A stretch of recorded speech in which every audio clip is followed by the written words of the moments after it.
Hi ma'am, Han Mamukta Kanglai Mukbang channel gi maikaidagi mayam bataram okchari ngasi amung anauba video ama pudunong lakchare ngasi gi mathel sidi mayam khitang special oigani khanjai mayam na thumbnail da ubada adum mayam na hena khangbiramagani ado aina su khitang samlapa mayam da khitang hajarake ngasi gi mathel singse ahan bada sigi se ok ki makhong hai tare aduduga salad ke kang khara adai khame asinba tilau champra na chingba ke kang khara yaure adagi disina ok jang kano mahi hai tare aduga sisina champhut hangam champhut sina ametpa muro ametpa ado sina akoi aini yam pamjaba isingi kai thabi haibadu oidoine sigi se ai dum ayam matam dum chajai sigi se yam pamjaba ado morok khara su yaure ado morok ki wari si asina rase ngambangam dabuduna ko ado wasi yam ngang na dabida ai chabarom da dum satlauna lak na bahona jage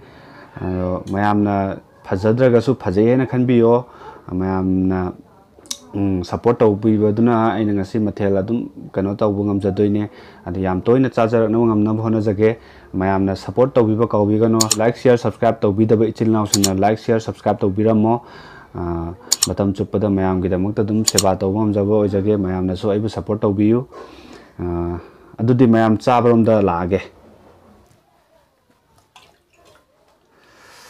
adu mayam chaba mu haujarage ko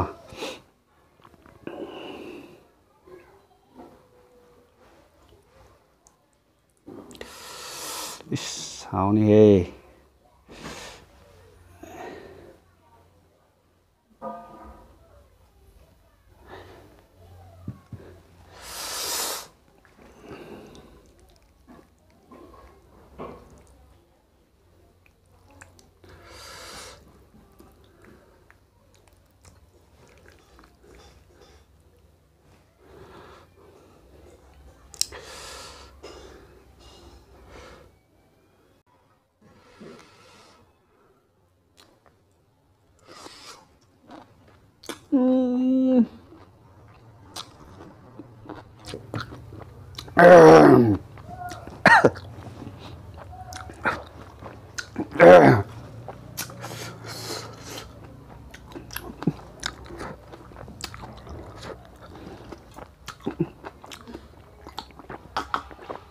chilli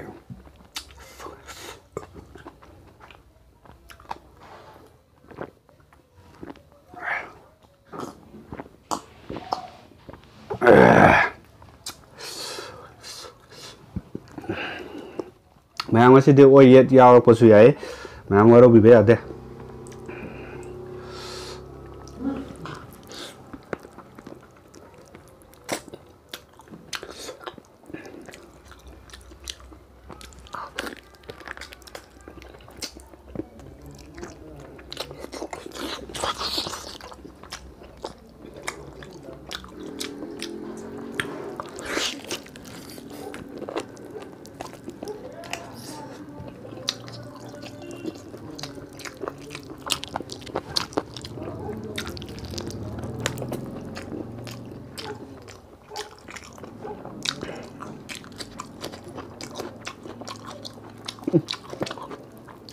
dua makhong dia wah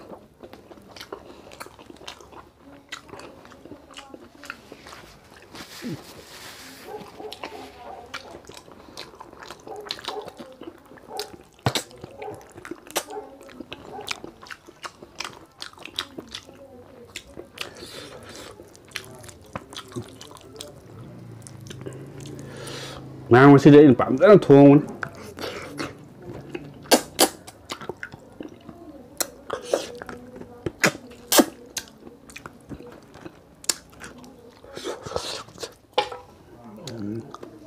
mang si cha ba ka men ne do ro bi no si dia am ha no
Champhut mấy chắc cả.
Mà nó phải hòm.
Rồi.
Mà xin mà thèn gì á.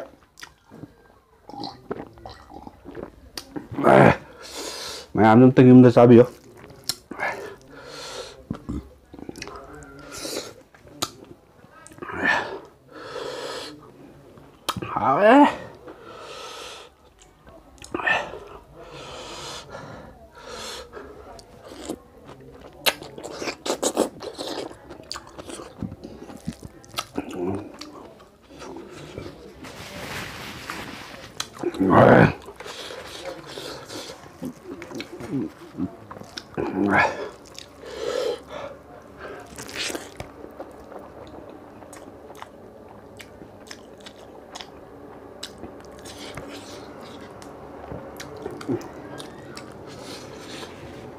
Mà phải đấy.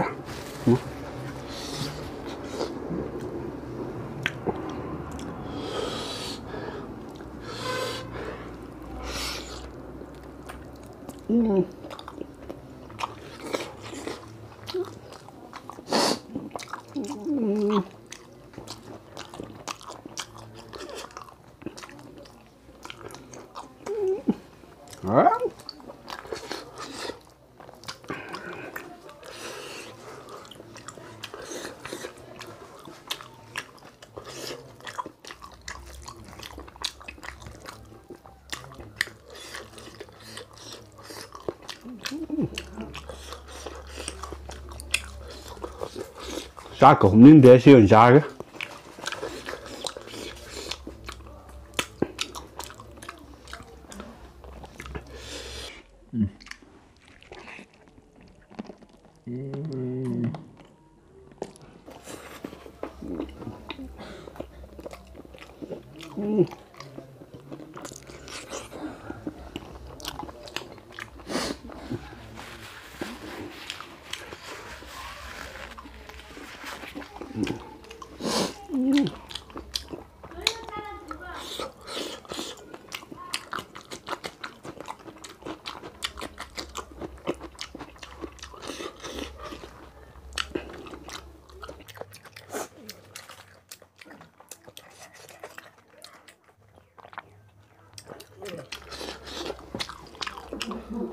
Xin mà thèn khút mà phải ăn thùng ấy. Thawai tàn thùng rồi vậy. Hả?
Ha, mốc sẽ champhut sum ha.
Nam ăn mà dưới đây ngắm được một đứa không thì chả cái lúa nhà mình chỉ có cái lúa ra để em bỏ nó chỉ mà thêm cho em mà gã sang ngắm được không nhỉ mà không kìa mà được bát đấy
Trời ơi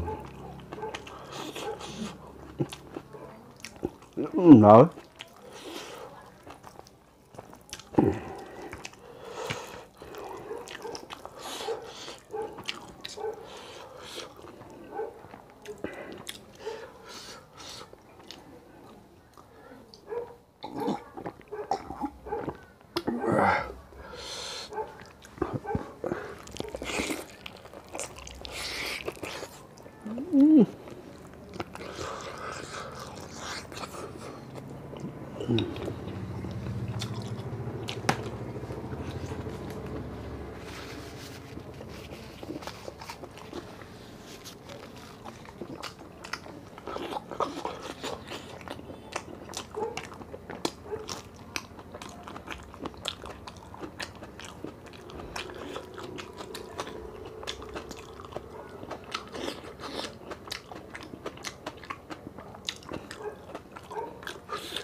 Malam siapa itu tahu baju? Malam gue pen apa tahu jarak ya? Malam nak.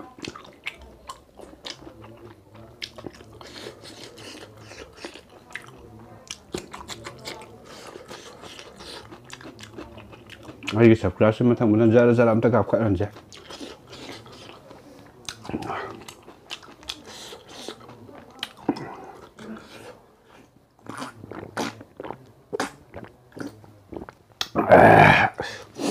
Ai cha ngắm đâu mà rất đấy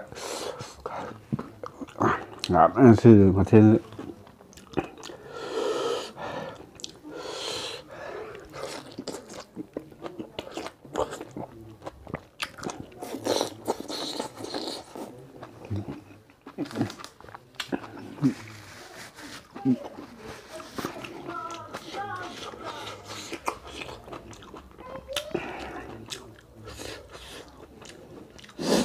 lấy mít đồ ra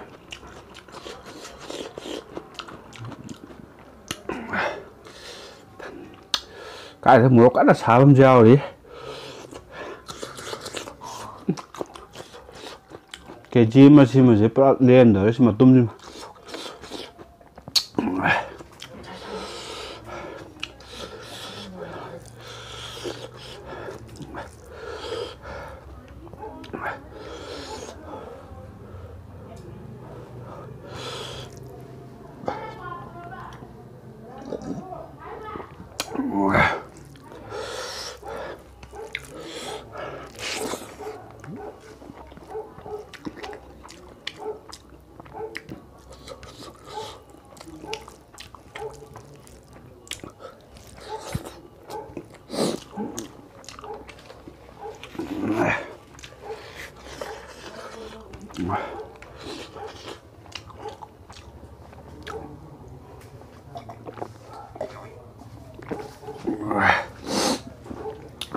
Ay ma'am ay ngamaro. Yadre thal.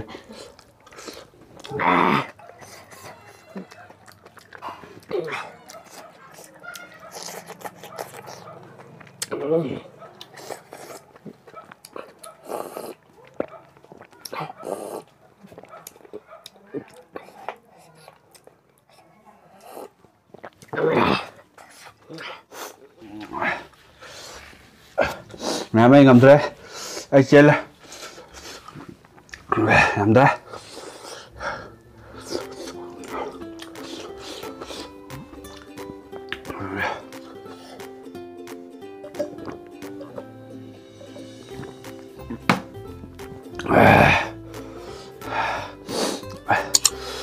Mẹ ai cái video trên ngoài video cái gì like share subscribe đầu video có video không nào.